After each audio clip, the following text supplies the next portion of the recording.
Magluto po tayo ng Bicol Express. Yan po.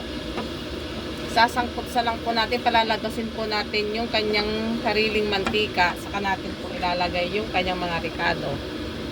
Luya, bawang, sibuyas, at saka sili.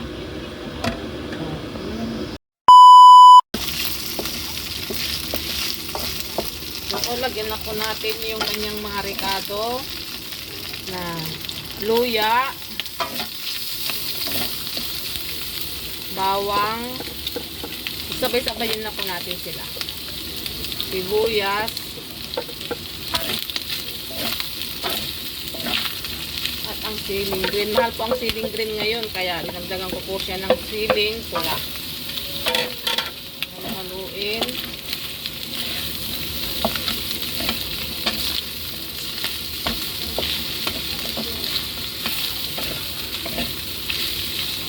Maglalagay din po tayo ng paminta.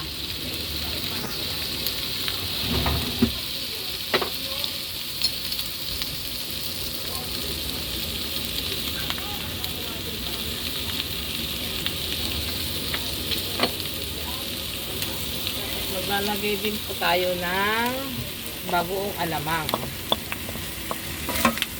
So,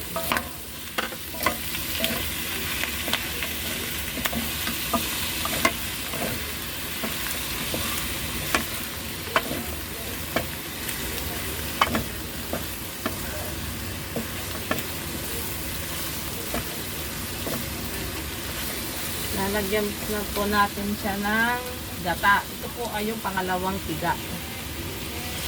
Lagyan na po natin lahat.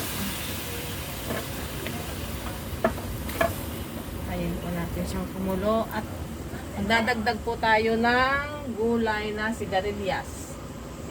Kasi kunti nga po yung siling green. Dagdag po niyan.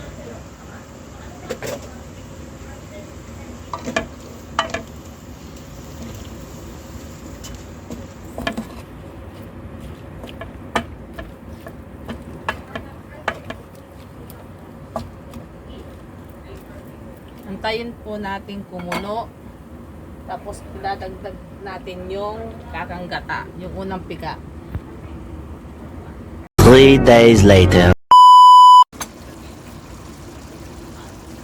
Ngayon po, ilalagay na po natin yung unang piga.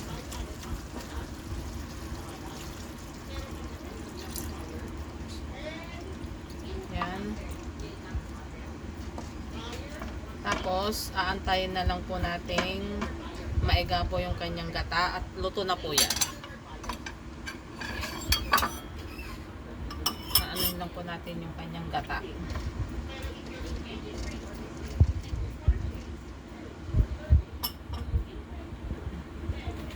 Few moments later.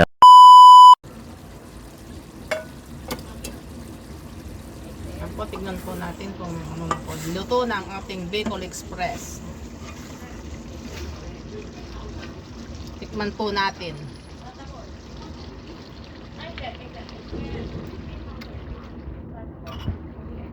Sarap po.